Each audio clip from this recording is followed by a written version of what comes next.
ಘಟನೆಯನ್ನ ಪ್ರತ್ಯಕ್ಷವಾಗಿ ಕಂಡಂತಹ ಅಲ್ಲಿನ ಸ್ಥಳೀಯರೊಬ್ಬರು ನಮ್ಮೊಟ್ಟಿಗೆ ದೂರವಾಣಿ ಸಂಪರ್ಕದಲ್ಲಿದ್ದಾರೆ. ಬನ್ನಿ ಅವರು ಈ ಕುರಿತು ಏನ್ ಹೇಳ್ತಾರೆ ನೋಡೋಣ.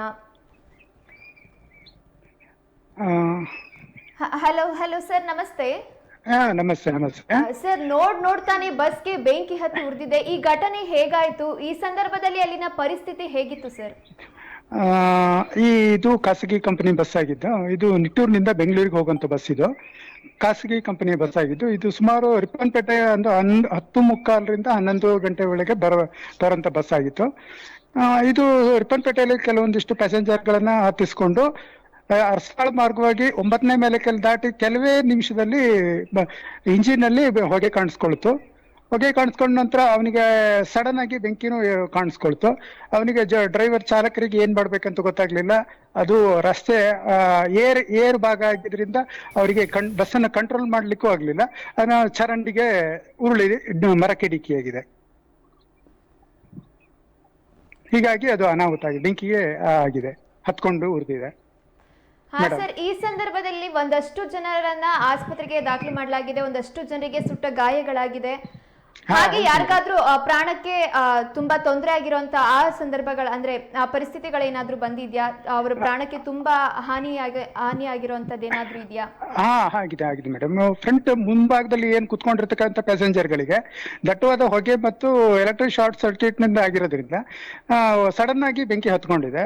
ಯಾರಿಗೆ ಎಲ್ಲಿ ಎಕ್ಸಿಟ್ ಹೊರಗಡೆ ಹೋಗ್ಬೇಕು ಅಥವಾ ಹಿಂದಕ್ಕೆ ಹೋಗ್ಬೇಕು, ಎಲ್ಲಿ ಗಾಡಿ ಬೇರೆ ಕಂಟ್ರೋಲ್ಗೆ ಸಿಗ್ತಾ ಇರ್ಲಿಲ್ಲ.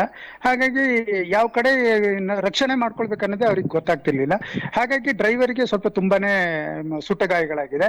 ಹಾಗೆ ಫ್ರಂಟ್ ಅಲ್ಲಿ ಮುಂಭಾಗದಲ್ಲಿ ಕೂತಿರ್ತಕ್ಕಂಥ ಒಬ್ಬ ಮಹಿಳೆಗೆ ಕೂಡ ಮುಖದ ಭಾಗ ತುಂಬಾನೇ ಸುಟ್ಟ ಗಾಯ ಆಗಿದೆ. ಅದೇ ರೀತಿ ಸುಮಾರು ಒಂದು 5-6 ಜನಕ್ಕೆ ಸ್ವಲ್ಪ ತರಚಿದ್ದು ಮತ್ತು ಸುಟ್ಟು ಗಾಯಗಳ ಆಗಿದೆ.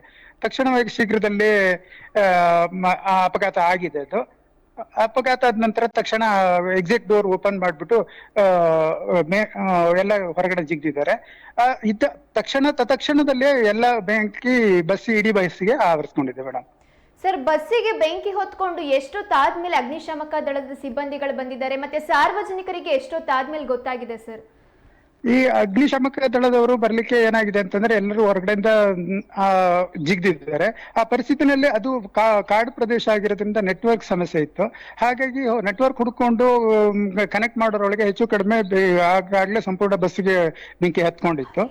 ಅದಾದ ನಂತರ ಯಾರೋ ಮೊಬೈಲ್ನಿಂದ ಪೊಲೀಸ್ಗೆ ಮತ್ತೆ 112 ಮತ್ತೆ ಅಗ್ನಿಶಾಮಕ ದಳಕ್ಕೆ ಕರೆನ್ ಮಾಡಿದ್ದಾರೆ.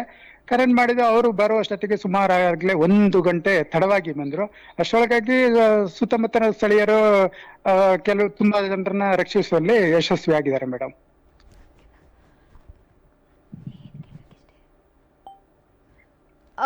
ಓಕೆ ಸರ್, ನಿಮ್ಮೆಲ್ಲ ಮಾಹಿತಿಗಾಗಿ ಧನ್ಯವಾದಗಳು. Thank you.